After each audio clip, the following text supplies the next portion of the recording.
A Seccional São Paulo da Ordem dos Advogados do Brasil, por sua Comissão de Direito Marítimo e Portuário, tem a honra de apresentar o webinar Cyber Risks Shipping Industry, Riscos Cibernéticos no Transporte Marítimo, evento promovido pela referida comissão, com apoio das Comissões de Direito Digital e Cultura e Eventos, ambas da OAB São Paulo. Informamos que este evento compactua com os Objetivos de Desenvolvimento Sustentável, um pacto firmado entre a OAB e a ONU. Com a palavra, senhoras e senhores, o nosso ilustre Dr. Tiago Miller, presidente da Comissão de Direito Marítimo e Portuário da OAB São Paulo. Good afternoon. We would like to welcome all attendees to the webinar Cyber Risks in the Shipping Industry, promoted by the Maritime Law Commission of São Paulo Bar Association. We would like to say thank you to the board of the São Paulo Bar Association and the staff for making this event possible. Before I introduce our special guests, we would like to honor the seafarers, key workers of the maritime sector that are still facing great difficulties during this pandemic, sometimes trapped inside their vessels. We would also like to mention and honor the Black Lives Matter movement, especially due to the tragic episodes that took place last week in a Carrefour market store in the city of Porto Alegre. João Alberto was brutally murdered during the celebration of Brazil Black Consciousness Day. We want to express our great sorrow and that our society has yet not to overcome racism. To welcome our dear guests, I have with me in this virtual panel, Paulo Roberto Rezende. Paulo is a lawyer, a member of our commission, and the legal corporate manager of AP Moller Group, Maersk Brazil. I'm also sharing this panel with Marcos Monteiro, a judicial expert and the coordinator of the Digital Law Commission of São Paulo Bar Association. He is the president of the Forensic Expert National Association and is internationally certified as a computer hacking forensic investigator. We are all delighted to receive Julian Clark.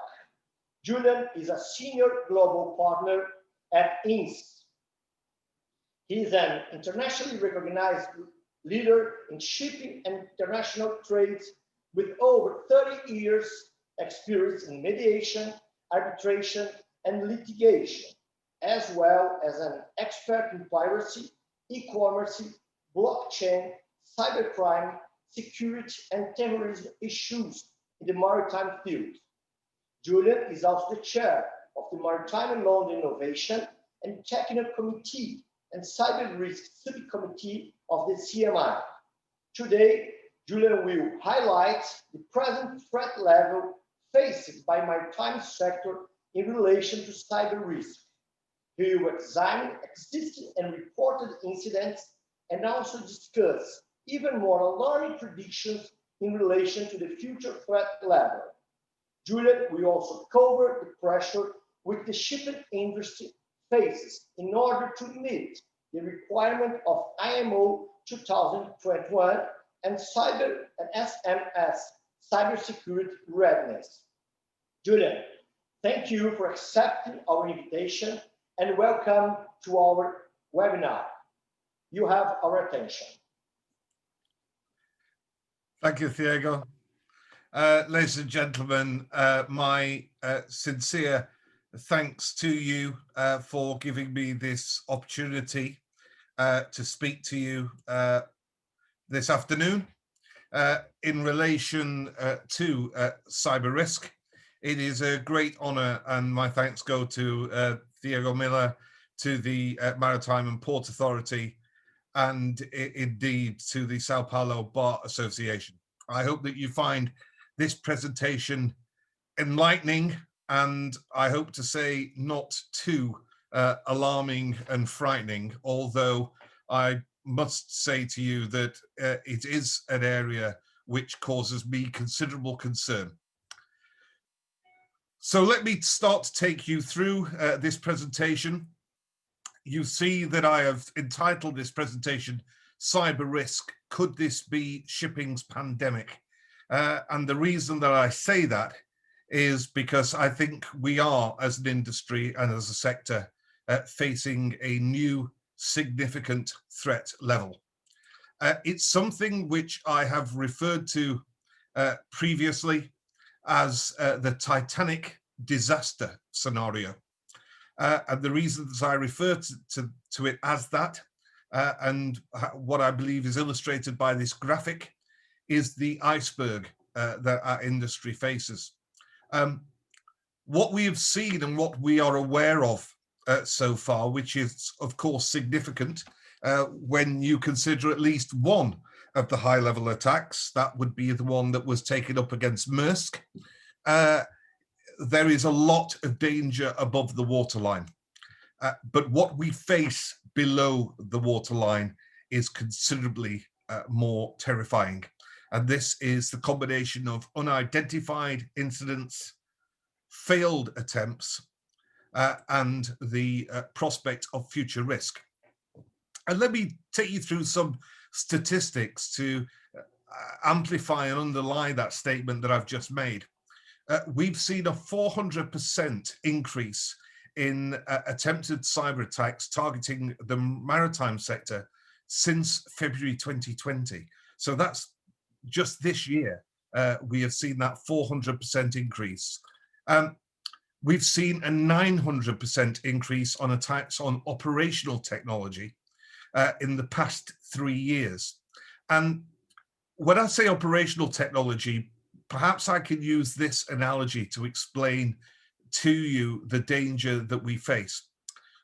A lot of work has been done, not only by our sector, but also by our own industry, the law, in protecting ourselves from cyber risk and cyber attack. But imagine, if I could take you through this analogy, a house which we wish to protect from the risk of burglary or theft. We spend a lot of money and time putting in place a security system and an alarm system to deter a criminal or burglar from entering our house. But we don't spend the money on protecting our garage where we keep our car. What therefore happens is the burglar no longer tries to get in through our window or through our front door or back door. They enter our house by going through the garage, which isn't as well protected, and once in the garage, infiltrate our house. This is what's happened with IT and operational technology. We have in place on vessels significant firewalls and protections in relation to IT infrastructure, but we have left largely unguarded operational technology on board ships. And that's why we're seeing this huge 900% increase. And the cost is clear. In a worst case scenario case study, which looked at an attack on 15 Asian ports, we saw, or the findings of that report was an overall claim of an excess of US dollars 110 billion. Interrelated costs for the attack on Asia would reach US 26 billion, in Europe 623 million, in the USA 266 million, with additional costs for related industries, so aerospace 28.2 billion, manufacturing 23.6 billion, and retail 18.5 billion. So we are talking about very significant numbers. And we've seen 92% of estimated costs arising from a cyber attack are uninsured. Indeed, the international insurance markets have commented that the current levels of cover available for cyber risk are wholly inadequate. And the US government has spent over the last decade 130 billion in relation to cybersecurity, with 17 billion being estimated by the US government to be spent in the financial year 2020 in relation to cyber activities. Now, let's look at some of the things that we do know. Let's look at what's above the waterline. And what we can see when we investigate what's above the waterline is a developing cyber risk. I could go back further for the purpose of this presentation, but due to the time involved, I won't. And equally, I'm not going to highlight for you every single cyber attack that has been published. And even were I to do that, that would be the tip of the iceberg compared to the number of attacks which are unreported below the waterline. But perhaps for our maritime sector, the first alert that we had in relation to cyber risk was between 2011 and 2013, 2 years of cyber infiltration by a criminal gang into the port of Antwerp. Throughout that 2-year period before they were detected, they were able to move significant amounts of contraband, both illegal weaponry and narcotics. And it was only when the criminals became so complacent that they started moving entire containers out of the port that someone in the port noticed the discrepancies, and the investigation led to the discovery of the cyber attack and the work that the gang had been doing for 2 years within that port. In 2017, we saw what remains probably the highest profile attack in our industry, which was the NotPetya attack against Maersk. And I should stop there because you'll have heard and will have read many presentations that use that phrase, the attack against Maersk. But actually it wasn't It wasn't an attack aimed at a shipping company. Maersk were unfortunate recipients of a more global attack. And in fact, what the NotPetya malware does, is technically not ransomware, but is a system which spreads on its own without spam or email or social engineering. What we do know is the effect that that had on Maersk, an incredibly sophisticated company. We know that it took from 7 minutes from the breach to a full infiltration of their system. The only part of their system that was not penetrated was thankfully the vessels, because the vessels were on an independent network. And so while the fleet could speak to each other electronically, those vessels weren't directly connected to the main networks, but there was a wholesale destruction and infiltration of the port and logistics systems of Maersk, which did stop them from communicating to their vessels. And as a result, Maersk had to replace 49,000 laptops, 4,000 servers at a cost which is estimated to be over US $300 million. The following year, Costco were the victims, this time from the Samsung ransomware malware. That caused a failure of networks across the USA, Canada, Argentina, Brazil, Peru, Chile, and Uruguay. And Samsung's similar to NotPetya in that it provides hackers with administrative rights and ability to run executable files without any human action or authorization. The same year, in 2018, the US port of San Diego was affected by a major cyber incident, which had a dramatic effect on the port. And then also in the same year, the Australian shipbuilding company was hit by a cyber attack, which had the effect of taking all their data management systems offline. The next significant target was a year later in 2019, which was Norsk Hydro. This time it was the Lokagoga ransomware. That's a particularly aggressive type of ransomware that disables computers from the network adapter and disconnects them effectively from the network. And it allows the ransomware, what the ransomware does, it will change both user and administrator passwords so that effectively the systems will just log off and operators cannot get back into their own system without paying the ransom and being given the release codes to re-access the system. And again, similar to the position in relation to the attack on the port in Antwerp, this was well thought out and planned. The hackers were probably in the network 2 to 3 weeks before the hack was discovered. And again, similar to the attack with Maersk, The effect was dramatic. 22,000 computers and thousands of servers, with damage over 5 continents and an estimated cost of over $71 million. The same year, and just to show that it doesn't really matter how sophisticated you are exposed to cyber risk and attack, it was the US Coast Guard that was the target, where they had to issue warnings in relation to a significant rise in spear phishing. And indeed, this morning, I was doing additional training in relation to spear phishing as my role as senior partner of INS. And then in February 2019, the Wall Street Journal reported this from a US Coast Guard investigation, which was an attempt to hack into a laden cargo vessel headed for the port of New York. And the subsequent US Coast Guard investigation showed that the vessel's cybersecurity defenses were practically non-existent. Let me continue with a couple more in relation to what we know about the development of cyber risk. The Washington Post reported an attack also in this year, 2020, on the Shahid Rajas port in Iran. That's, as you may know, is one of the 2 major shipping terminals at Bandar Abbas. The attack knocked out the majority of the port systems, and that resulted in ongoing congestion, which lasted several days. And then the next major container line to face an attack was in September of this year, when CMA CGM had their entire booking and electronic communications network crippled.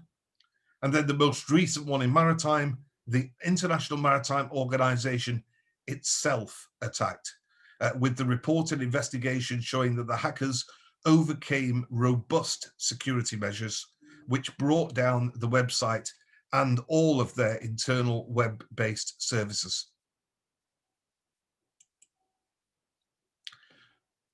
But I keep highlighting this Titanic disaster scenario and said that the real risk, despite all those things we've been through, is not what we know, but what we don't know. And the fact is that we simply, as a maritime sector, are nowhere near ahead of the game, as, for example, the aviation sector. And indeed, it's partly due to that reason that maritime is now being targeted, because we are seen as a soft target. We're recognized on the dark web as being a significant industry that plays such a vital role in international trade. As you will all know, 90% of world trade still moving by the water. And yet we do not have the level and scope of protection that the aviation industry has. And so we are a beacon in the dark for those that would exploit cyber technology against us. In fact, Kronis Kapelidis, who's a leading expert in relation to cyber prevention and incidents in the maritime sector, has said this. When we talk about cybersecurity, it's not a matter of if you will be attacked, but when. And let me give you 2 examples of what we've seen in relation to the sophistication and involvement of cyber criminals. Between 2010 and 2011, one of the Greek shipping companies that had suffered a series of pirate attacks in the Gulf of Aden carried out research. And that research showed that hackers had been employed by Somali pirates in order to identify the most valuable cargoes and target their ships. And further research carried out during the Gulf of Aden piracy attacks revealed that in incidences where there'd been breaches of the citadels, situations where a crew had taken protective care and gone to the citadel in order to avoid the piracy attack, found that those citadels were breached relatively easily. And what was discovered was that pirates, again, had hired hackers to break into the systems of citadel manufacturers in order to identify weak spots. They effectively knew the way to unpick the lock or break into the citadel.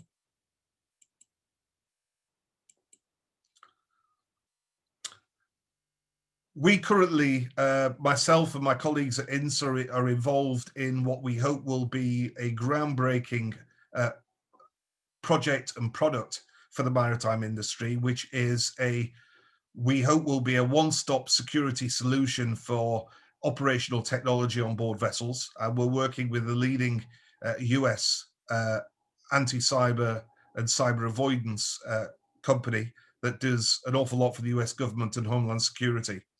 And one of the things that they've been able to do with ethical hackers that they employ is demonstrate an ability to break into the majority of a vessel's systems in a matter of minutes, with an ability not only to control a series of operational technologies on board the vessel, but by, and this is going back to my analogy of the garage, going through the garage in order to break into the house, by going through the operational technology on board the vessel, finding a way all the way back into the office systems of the head office. And by doing that, not only being able to access extremely sensitive commercial information, but confidential information in relation to employee data. And you'll be aware that in Europe, under the General Data Protection Regulations, the GDPR, a breach or a publication of data information can result in a fine of up to 10 times the annual turnover of the company. And indeed, we've been involved in cases where a company has been hacked and the ransomware has been that unless the ransom is paid, then what the hacker will do is will release the confidential information about individuals that are employed by the company, thereby creating a GDPR breach, thereby exposing the organization to a significant fine. So the risks that we face are very out of the box.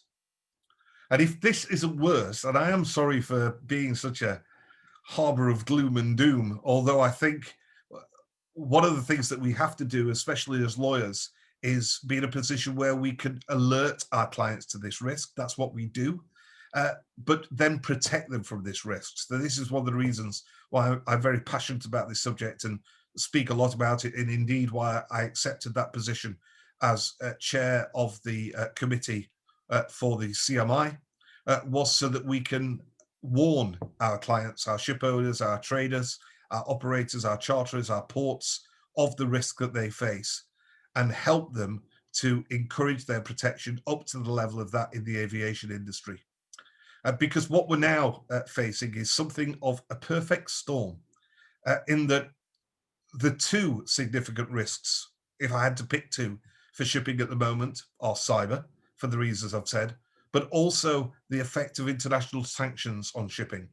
And now what we're seeing is the situation of cyber meeting sanctions.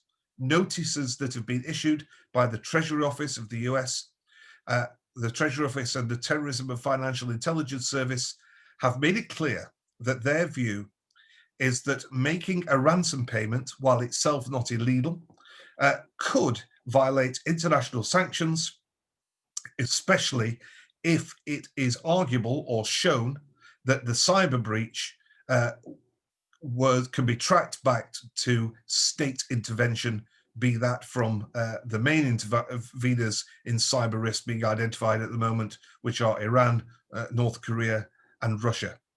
So you may find yourself as a ship owner caught in this horrible dilemma of a ransomware attack, which, unless you deal with it, could cripple your fleet or expose you to a significant fine for breach of data. But if you pay the ransom, you put yourself in breach of international sanctions. And then we look at what is on the horizon.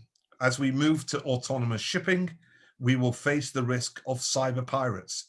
So no longer pirates on board skiffs, ranging with RPGs against vessels, but cyber pirates attacking the cyber security of vessels, thereby taking over control of autonomous shipping. And although I won't go into this in this presentation, what is even more disturbing is concepts such as autonomous malware and adversarial machine learning.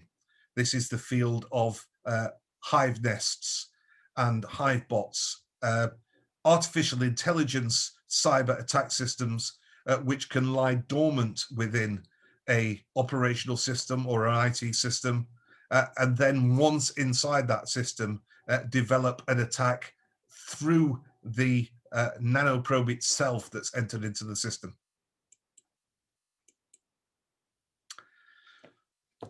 1st of January 2021 creates a new regulatory obstacle for our international shipping community. Not every owner, not every operator is ready for IMO 2021, and I think that's going to create quite a significant issue. For those of you that are not aware, no later than the annual verification of each company's document of compliance following the 1st of January next year, all shipping companies will be mandated to ensure that cybersecurity risks are appropriately addressed in their existing safety management systems. My due diligence on this shows that a great number of shipping operators worldwide have not taken the steps to ensure that they will be compliant by the annual verification following the 1st of January. And commentary from experts has already suggested that the IMO guidelines are inadequate and may well be out of date.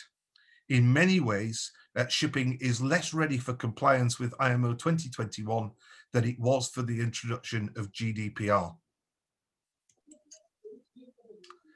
Let me bring this presentation to a conclusion. I know that there may well be some questions, and I know that I've now been speaking to you for over 20 minutes, so I don't want to go on for too long in this presentation and leave space for the rest of your meeting. So let me bring up some conclusions for this presentation. It is my considered opinion from 30 years in this industry and being a practitioner in Admiralty law and also in marine insurance and dry shipping, that cyber breach and cybercrime are the most significant risk which our industry faces today and will face for the foreseeable future.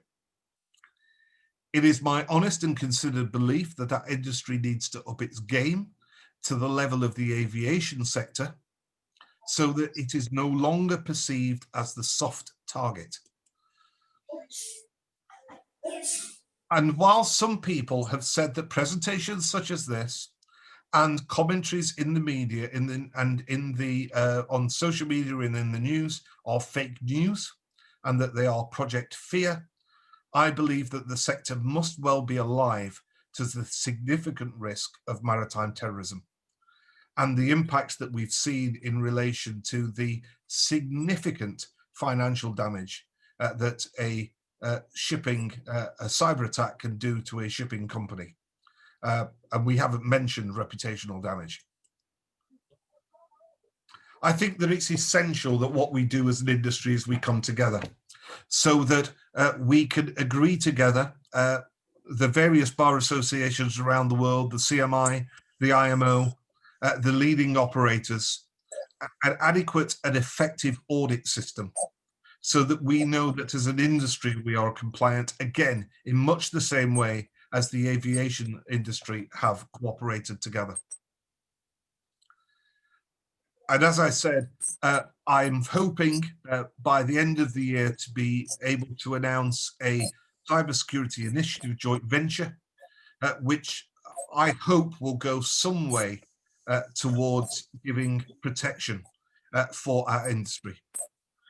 My distinguished colleagues, ladies and gentlemen, I thank you for your time in listening to this presentation.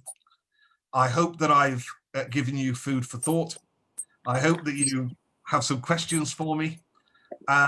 And of course, if we don't get a chance right now to address any questions, or if you should have issues or concerns that arise as a result of this presentation, I know that it is going to be made available following today's meeting, then do not hesitate at all to contact me. My contact details at INS are there. Ladies and gentlemen, thank you very much. Thank you, Julian. A lot of food for thought and a lot of concerns that we have to face this huge risk that affects all the shipping industry and much more than all the chains that depends on the shipping industry. I will invite Paulo Rezende to join us and ask him to make a comment or address a question to you while I looking for the questions here in our chat. So Paulo, please, you have our attention. Okay, Thiago, thanks a lot. I would like, first of all, to congratulate you and especially the São Paulo Bar Association for the opportunity of being sharing this panel with Mr. Julian Clark, one of the most important and knowledgeable lawyers of the maritime industry, for sure, a leader for such industry.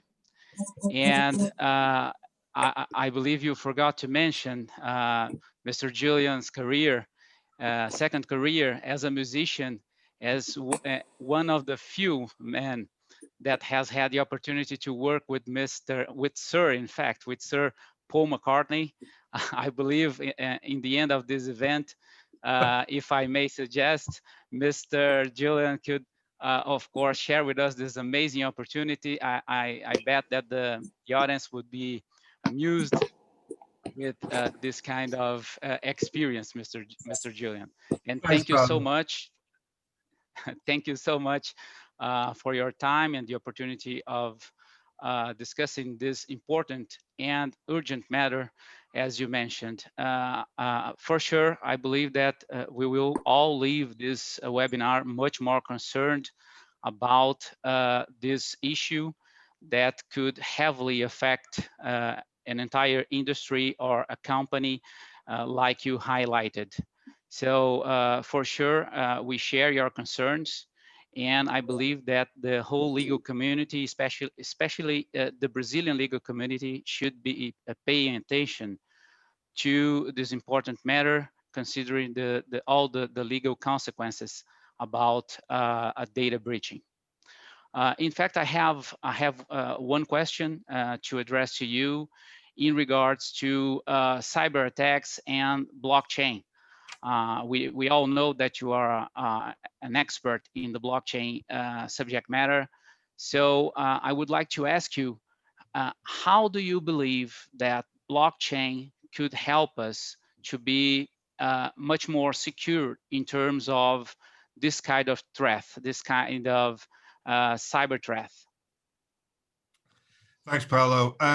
Again, interestingly enough, earlier today, I was engaged in quite a long, actually turned out to be a 2-hour conference call with a leading blockchain provider in the US, where we've been talking about some utilizations of blockchain, not least, interestingly enough, and this would be another topic for my friends listening to this presentation, about how blockchain may be able to streamline and assist dispute resolution. You're quite right, Paulo, to identify blockchain as a system which has been championed for its cyber secure nature. And the reason for that, without going into an awful lot of detail about blockchain, is that a blockchain is verified by hundreds, if not thousands, of separate computers. So that once information is placed into the blockchain and starts to become, forms a block within the chain, it becomes impossible to hack the system, not in the sense that somebody couldn't get into the block, but the fact that you can't just change the information in the single block. You'd have to change the information in every single block in the blockchain. And you'd also have to hack into not a single system, but every single system which is authenticating the blockchain, which could be thousands of computers independently verifying the veracity of the blockchain. So it does make it almost completely, that's a lawyer should never say it's totally completely or guarantee anything. But I haven't yet come across any system which is as cyber secure. The problem for our sector in relation to blockchain or its deployment as a means to advance cybersecurity is that it works very well for data. It works very well because that's what it is. It's effectively a ledger-based database. And that could be anything. It could be electronic bill of lading. It could be medical records for crew. It could be speed and performance data for a ship. It's data, and certainly a blockchain would protect that data. It can be made confidential because a blockchain doesn't have to be public, it could be private. So if we had 3 shipping companies and 1 port and 1 bank, and that's all we wanted to see our blockchain, see the information on it, then we can make sure that that can't be infiltrated by an outside party. That's a good example of that is what Maersk have done with IBM and their system TradeLens, which now not only operates among 6 major shipping lines, but also a number of ports, at least 2 international banks, various freight forwarders and customs agencies. It means that the material within the blockchain is protected. Of course, blockchain can't protect a navigational system. It can't protect an engine cooling system. So we need to look for a different way to protect that operational technology on board vessels. But in relation to a process or a supply chain operation, yes, blockchain is a far more secure system, which is why I believe we will now see the development of electronic bills of lading in a way that we haven't seen before, because in the past it's been far too easy to duplicate or infiltrate the electronic bill of lading system, and with a blockchain operation that will no longer be possible. Many thanks, Mr. Julian. For sure, I believe that the industry will be investing a lot of time and money in this kind of technology. Blockchain for sure is a surefire way to turn the industry into a safer place. But I couldn't agree more with you that it is not the only way to protect ourselves against cyber attacks. I don't want to hijack this webinar, so I'll hand over to Tiago and of course to the audience so they can make some questions to you, Mr. Julian. Thank you, Paulo. Thank you, Paulo, and it was a great question. I would like to invite our audience to make the questions, and while they are not encouraged to do it, we have a lot of colleagues from the shipping market here, we can see, and so we would like to receive or a comment or even a question to address to Julian. Marcos Monteiro, he had a problem with his internet, and I asked him to send me a question by email. So Julian, he was worried about the autonomous vessels and the risks that cyber attacks could produce. What could you say for us about this? We are working on the autonomous vessels, but at the same time we are not cover the cyber risks. Please. Thanks, Tiago. That's a very good question as well. Oh, we are developing today almost the foundation for a course in advanced shipping law and problems in our industry, blockchain and cyber risk, and now the risk to autonomous vessels. I think it's inevitable that autonomous vessels will be deployed, and that we will see more and more of that within our lifetime. We already, of course, have vessels that are operating either partially autonomously or fully autonomously, and I think that the economics and the economics of operation, the fact that an autonomous vessel, because it doesn't need crew accommodation, you immediately create more cargo carrying space, is going to be attractive from an operating perspective because it cuts down on manning. It'll be attractive from an operational perspective. And so I think it's something that we're definitely going to see. But there is a risk attached, without a doubt. And I see 2 potential issues. One, that we are going to have to ensure that the cyber security, both on board the vessel at the satellite link level, which is transmitting the data from the shore-based operation to the vessel, and at the shore-based operation, so the control center, wherever that may be in the world. And let's face it, we're not going to place control vessels. If we get to the point of major autonomous fleets, we're not going to put that control center in London or New York or Sao Paulo. We're going to put it in Mumbai or in the Philippines, where operators can save money and work cheaper. And so we're going to have to ensure that the cybersecurity is really up to speed wherever those operational centers are, because again, it's going to be like a moth to a light bulb for either a criminal or a hacktivist or someone or an environmental activist that decides that shipping is the enemy, to try and make some kind of attack. But the other issue that we need to bear in mind with autonomous vessels is our legal and regulatory regime. Because of course our legal and regulatory regime, our international convention network, do not deal with the concept of a vessel which is being operated without a crew on board that vessel. Indeed, on one view, is a crewless vessel a ship within the context of a number of the maritime conventions? And again, this is a subject that we could spend a lot of time on, but just to give you one very quick thought about this, imagine an engine breakdown on an autonomous vessel. And as a result of that engine breakdown, there's a grounding. And the owner declares general average. And the cargo interest says, well, we are going to refuse to pay general average on the basis of unseaworthiness. Nothing unusual there. And so we will then have to get into the concept of looking at the due diligence of the owner and what due diligence they had in relation to their autonomous vessel.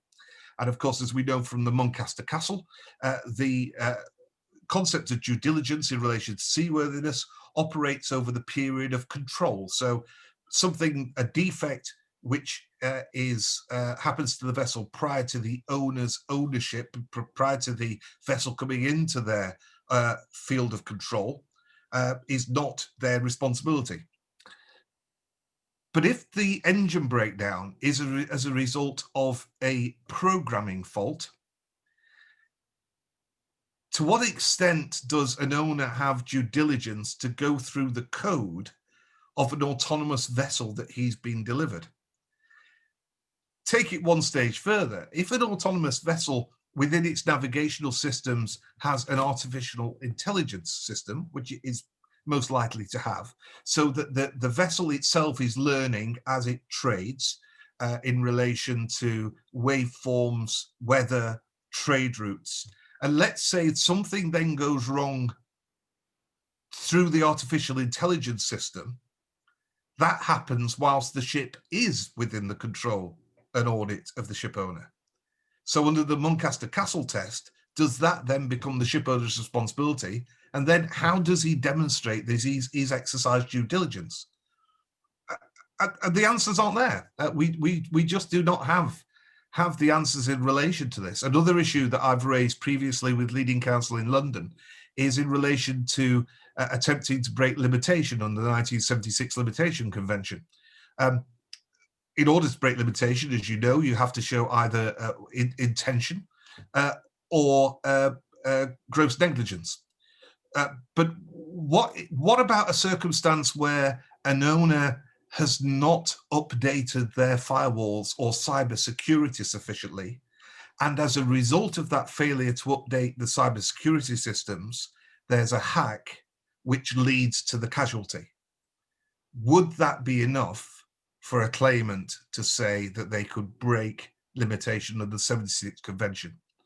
Would that amount to gross recklessness? And I know at least two leading counsel that have given me a view that they believe that they could argue that case, that there was an act of gross recklessness which would allow you to break the 76 Convention. What are we going to do about that?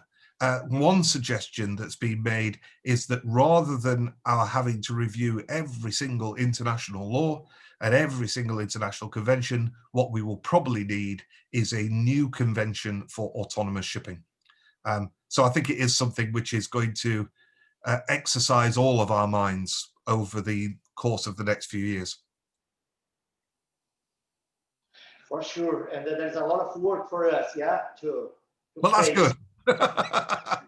Well, the good news is, as autonomy and blockchain and artificial intelligence says that we will be replaced, we as lawyers will always find ways to find new ways of operating, working, and providing advice. So I think we can all, we're all going to survive for a while. Julian, we have a question here on our Q&A. It's from Amanda. She asked us, once a cyber attack happens, who should the company notify immediately?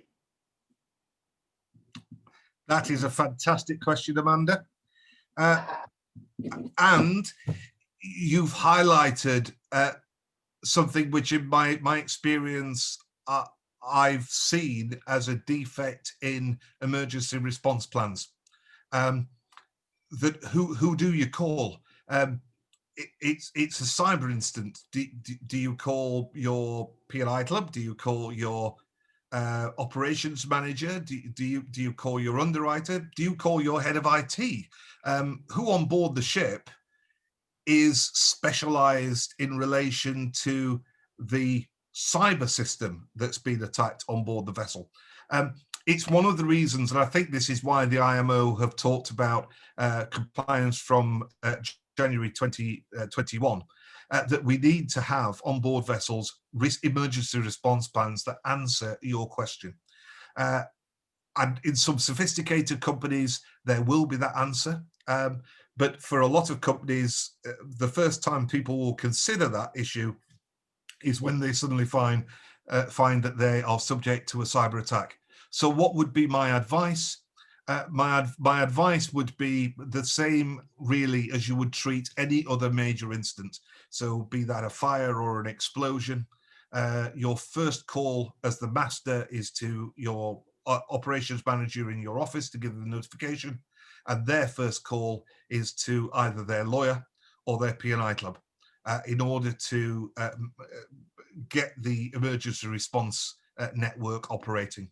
And again, preservation of evidence is going to be incredibly important. And also in the same way that we've seen with ourselves as lawyers, once you are aware of a cyber attack or a phishing email, you need to be very careful how you respond. So you can make the position worse by clicking on the attachment or by continuing to operate the system. So again, this is why we need real audited guidance to how to deal with a cyber incident.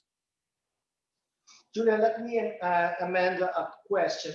What does the IMO guideline address in this situation? At the moment, what all the IMO guidelines are quite vague. They were written about 7 years ago, and of course, as we know, it takes a long time from original consultation for us to get to the point where an IMO guidance becomes impacted on the industry. And this has been the commentary in relation to the guidance, that the guidance is behind the development of the technology and the cyber sophistication of attacks that we're now seeing. What the guidance basically says is that your safety management system must have a protocol in place. It doesn't lay out to you what that protocol should be.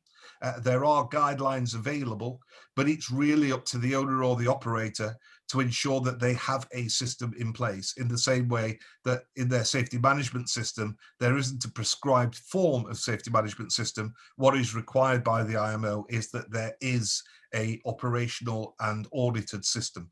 So it's being able to show that you have a plan. Thank you. There is no more questions. Paul, would you have Thiago, another? for sure. I'll take full advantage of the presence of Mr. Julian today.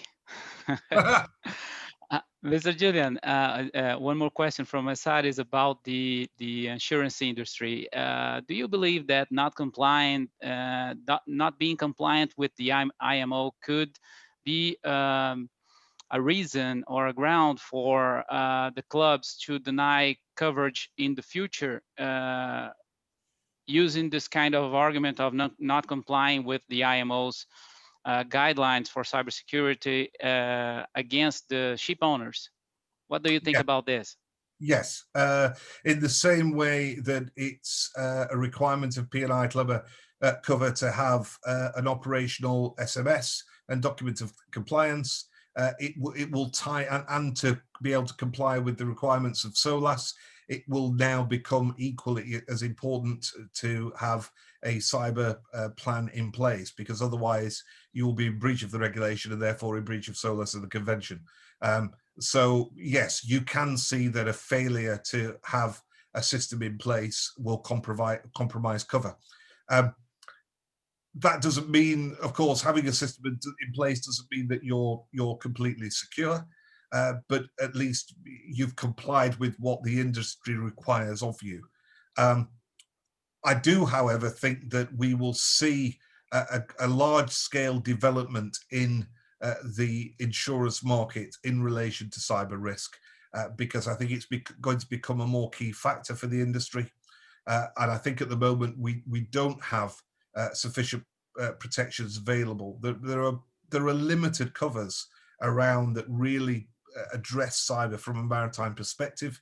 Probably one of the better ones is the one that was written by the Beazley Syndicate, but we need more cooperation across the industry. And ideally, what we probably need is almost like a seal of approval system. What I would like to see is the development of a standard, whereby if an owner has gone through that standard in the same way as the ISM code operated, one would hope that you can then go to an underwriter and maybe get a discount on premium because you've demonstrated that you're mitigating their risk. And maybe you can get extensions of levels of cover because you are addressing their actuarial risk. So again, I think it's something where the clubs and the industry and the insurance industry need to really start cooperating and working together. Okay, many thanks. And Tiago, I promise you it's the last question from my end.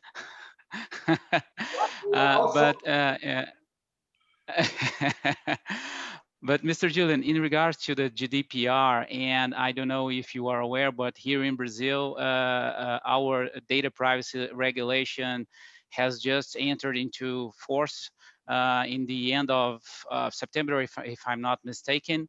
And do you believe, considering your previous experience with the GDPR, that following the guidelines from such regulation would be another way of protecting the shipping industry from this kind of threat? Paolo, in what way? I think it will create an additional level of compliance for the industry. But when you say protecting, explain for me a little more your thinking. Okay, let me elaborate it a little bit more. It's because, especially for the Brazilian legislation, a lot of companies are now trying to implement these regulations to their practices. And of course, the maritime industry is not privileged in terms of not being in compliance with that. So every time we conduct data mapping and of course identifying threats, at least from my perspective, as Maersk is implementing the LGPD, as other companies are, we are identifying some threats in terms of accessing information and everything. My question for you is in that sense, considering your experience with the GDPR, did you see or have you seen this kind of procedure helping companies to identify possible breaches or possible cyber threats? I haven't seen, to be honest, no. I haven't seen it as a shield to particularly protect against cyber. Regretfully, what I've seen it is as more of an invitation from a hacker to utilize the potential penalties adversely against an operator. But without a doubt, the increased regulation in relation to data protection is something that the industry needs to embrace. And I do think that what we need to do, it's one of the risks, it's my iceberg issue again, because of the fear of reputational damage. You know, a company does not want to highlight every time it's been attacked or suffered an infiltration, because it effectively flies a flag to its customers that its systems are weak. It also flies to the customer a risk that they themselves may expose themselves by dealing with that particular operator that doesn't have a sophisticated enough cybersecurity system. That has led to a whole host of underreporting.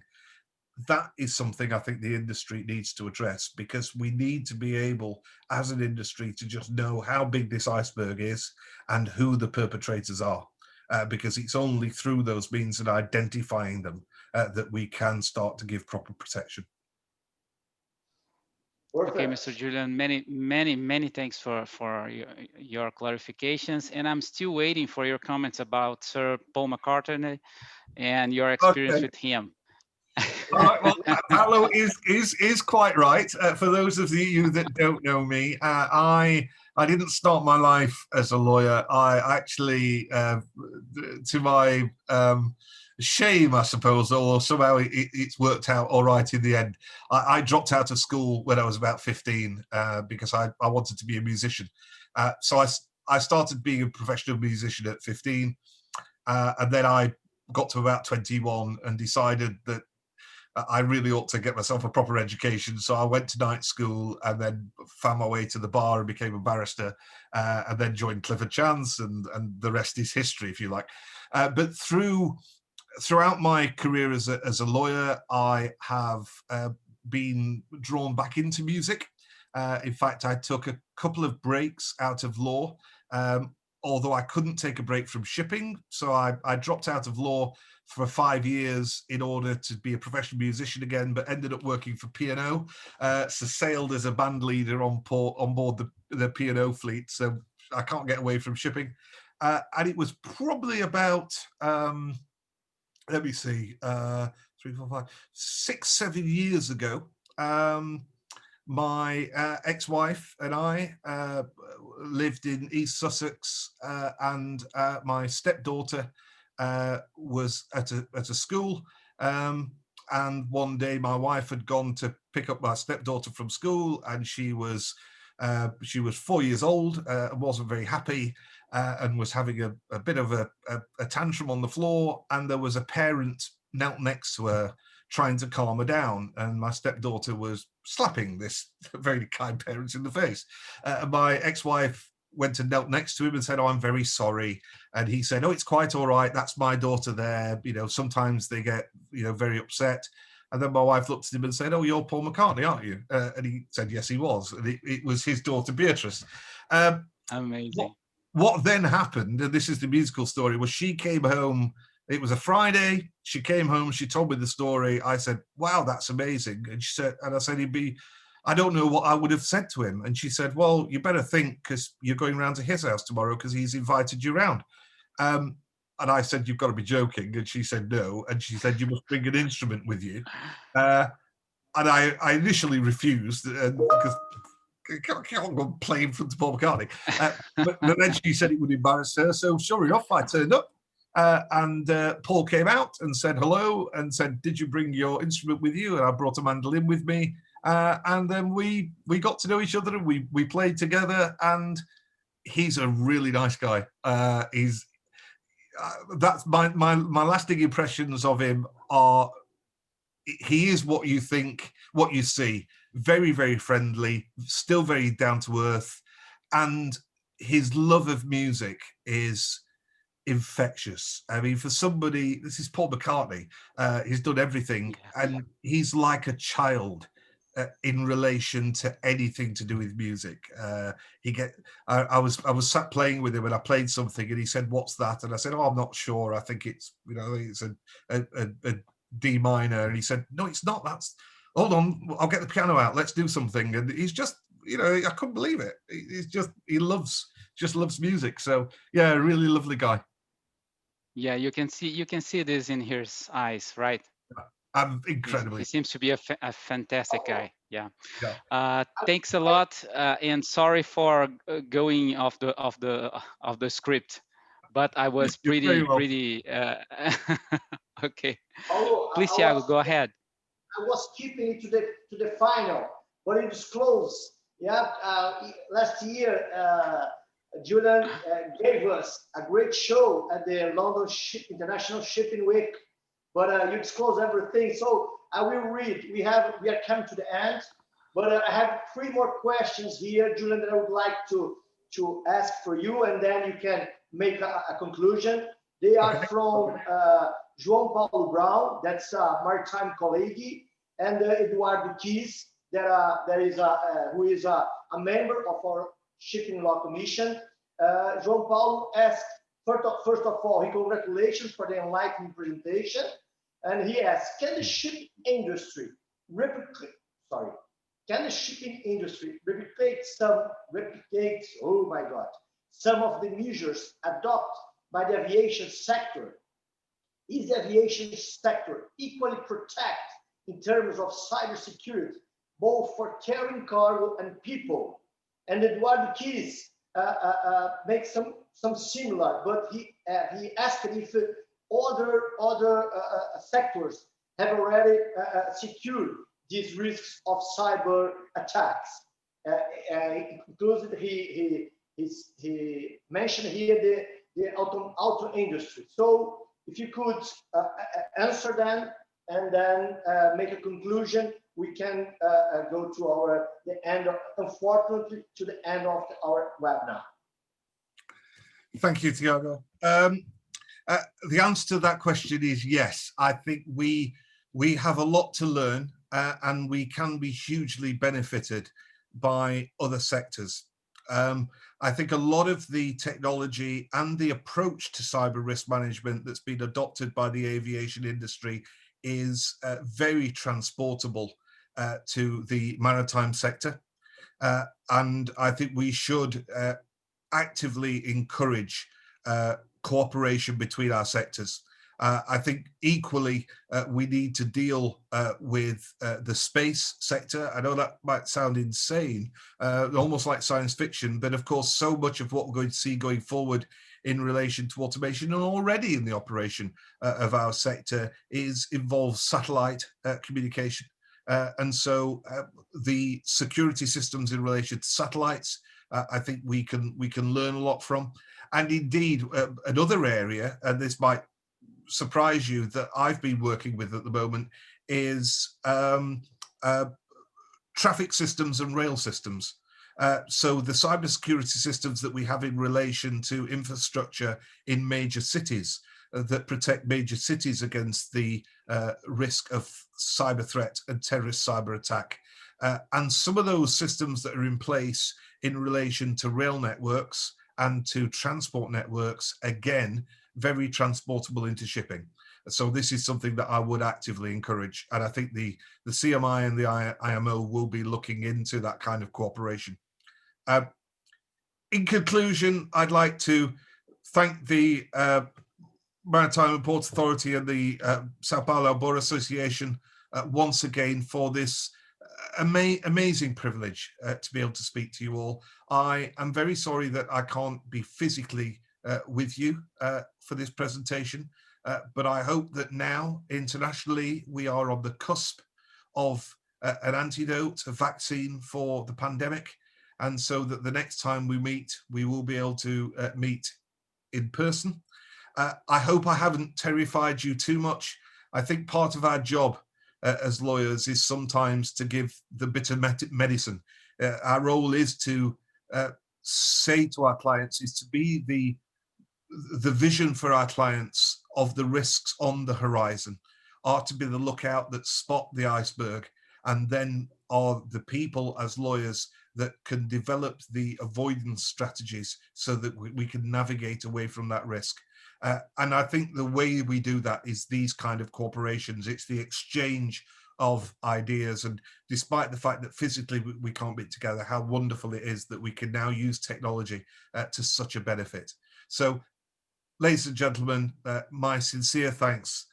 Tiago, thank you for this fantastic privilege and honor, and I look forward to seeing you all in person as soon as I can, either in Brazil or in London.